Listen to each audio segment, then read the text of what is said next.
Assalamualaikum Sobat Ila, ketemu lagi dengan saya di Ila Normi Channel.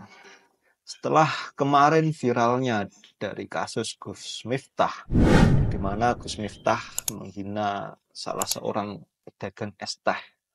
Dari penghinaan tersebut, Gus Miftah telah mendapatkan sanksi sosial dari netizen Indonesia yang mengakibatkan Gus Miftah meminta maaf dan mengundurkan diri dari jabatan yang ada di pemerintahan Indonesia pada saat ini. Setelah sekian lama dari kasus itu, Gus Miftah tidak muncul di hadapan publik. Nah, baru kemarin lusa beliau muncul di salah satu pengajian, di mana kemunculan beliau itu sudah menjadikan kontroversi lagi dari ucapan-ucapan beliau.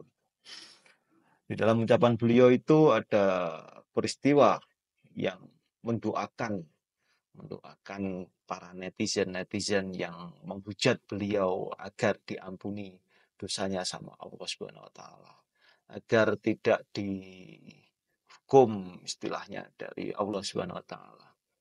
Lah dari pernyataan atau dari doa beliau ini banyak para netizen itu malah bikin geram.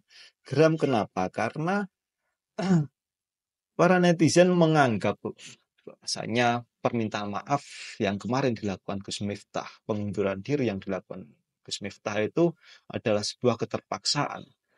Keterpaksaan yang bagaimana? Soalnya ya dari doa-doa yang beliau panjatkan kepada Allah pada ceramahnya tersebut yang mengungkapkan bahwasanya netizen yang menghujat beliau agar diampuni dosanya, seolah-olah Gus Miftah ini pada di pihak yang benar. Padahal kalau kita lihat sudah jelas apa yang disampaikan Gus Miftah kepada Bapak Son Haji penjual es teh itu sebuah penghinaan dan itu adalah sebuah kesalahan, baik itu dilakukan oleh siapapun, entah itu rakyat kecil, entah itu orang awam, apalagi dilakukan oleh seorang pemuka agama yang mengolok-olok dengan menggoblok-goblokkan seorang penjual es teh di lautan manusia. Itu sudah salah. Nah, dari kemunculan Gus Miftah kemarin itu kembali lagi itu menjadikan suatu perdebatan lagi di kalangan netizen Indonesia yang dimana netizen Indonesia berkesimpulan bahwasanya Gus Miftah memang tidak merasa bersalah melakukan penghinaan tersebut. Bahkan netizen Indonesia berkesimpulan bahwasanya Gus Miftah melakukan playing victim, seolah-olah menjadi korban keganasan netizen Indonesia. Nah, dari itu kita dapat menyimpulkan bahwasanya apakah benar memang dari pernyataan Gus Miftah atau dari doa-doa Gus Miftah yang dipanjatkan pada waktu ceramahnya yang pertama kali semenjak awal kasus itu, apakah memang Gus Miftah tidak merasa bersalah? Memang sikap seperti ini seringkali memicu pertanyaan dan perdebatan kalangan masyarakat kita, terutama di sosial media. Perdebatannya itu sangat sengit sekali. Ada yang mendukung Gus Miftah, itu Gus Miftah sudah memaafkan. Tapi juga ada yang merasa bahwasanya Gus Miftah tidak merasa bersalah itu tadi. Memang kalau kita lihat ada beberapa hal yang mungkin melatar belakangi dengan sikap yang dilakukan Gus Miftah tersebut. Yang diantaranya memang diantaranya yaitu mekanisme pertahanan diri. Mekanisme pertahanan diri itu sebetulnya setiap individu, termasuk pemuka agama, memiliki suatu mekanisme pertahanan diri ketika merasa tersudut dan dikritik oleh banyak orang. Itu adalah mekanisme pertahanan diri. Salah satu mekanisme tersebut adalah yaitu tadi dengan menyalahkan pihak lain atau menganggap dirinya sendiri itu selalu benar dan dirinya itu menjadi korban, playing victim istilahnya. Itu sebuah mekanisme pertahanan diri. Kalau dari sudut pandang orang-orang yang menyatakan bahwasanya Gus Miftah itu hanya playing victim itu tadi. Selain itu, sebab yang menyebabkan kenapa Gus Miftah melakukan itu menurut pandangan para netizen yang menghujat atau yang me, apa itu merasa Gus Miftah itu playing victim, yaitu ego. Ego dari Gus Miftah itu sangat tinggi sekali, di mana Gus Miftah itu sebagai posisinya sebagai pemuka agama seringkali membuat seseorang merasa memiliki otoritas yang tinggi. Ego yang tinggi juga dapat membuat seseorang sulit menerima kritik. Di sini ketika seseorang itu melabeli dirinya sebagai pemuka agama, maka seseorang tersebut juga secara tidak langsung merasa memiliki otoritas yang tinggi terhadap agama tersebut. Sehingga dengan merasa adanya mereka itu memiliki otoritas yang tinggi dalam beragama, itu memunculkan ego yang sangat tinggi.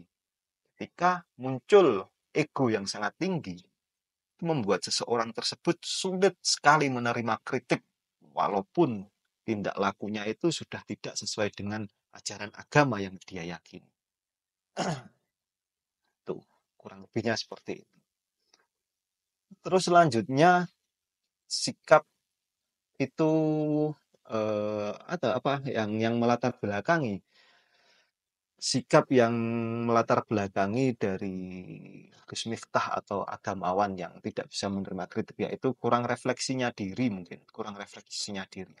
Setiap manusia itu memang tidak luput dari sebuah kesalahan ya. Namun tidak semua orang itu bisa atau memiliki kemampuan untuk merefleksi diri dan mengakui kesalahannya. Ya dikarenakan ego tadi. Dikarenakan ego tadi melakukan pertahanan diri, egonya disebabkan aku loh seorang pemuka agama, maka kenapa aku dilecehkan sedemikian banyak orang. Jadi mekanisme pertahanan diri sehingga kurang refleksi diri atau kurang bisa mengakui kesalahannya. Sehingga mencari celah-celah pembenaran. Pembenaran tindakannya itu seolah-olah sudah tepat, seolah-olah sudah mencerminkan eh, mencerminkan ajaran agama itu sendiri. Padahal kalau kita pikir tingkah laku yang dilakukan oleh para pemuka agama yang memperlihatkan sikap mempertahankan diri, ego yang tinggi, terus kurangnya refleksi diri itu akan sangat berdampak negatif sekali. Berdampak negatif ya kepada kalangan agamawan, sehingga mengakibatkan kurangnya kepercayaan terhadap siapa ya? Yang dia terhadap para agamawan yang ada di Indonesia. Sikap seperti ini dapat sangat merusak kepercayaan umat, terutama umat Islam yang ada di Indonesia itu kepada agamawan. Sehingga dari kasusnya Gus Miftah kemarin, banyak orang yang sudah tidak percaya dengan Gus, sudah tidak percaya dengan ulama-ulama, kiai, dan lain sebagainya. Soalnya yang menganggap, ya Allah, paling ya sama saja, paling ya sama saja. Ya, itu sangat bahaya sekali, apalagi ada pernyataan di dalam ceramahnya Gus Miftah. Itu seolah-olah di dimaknai sebagian besar netizen bahwasanya ketika Gus Miftah mendoakan netizen yang menghujatnya, itu dimaknai sebagian besar netizen itu sebagai playing victim dari Gus Miftah.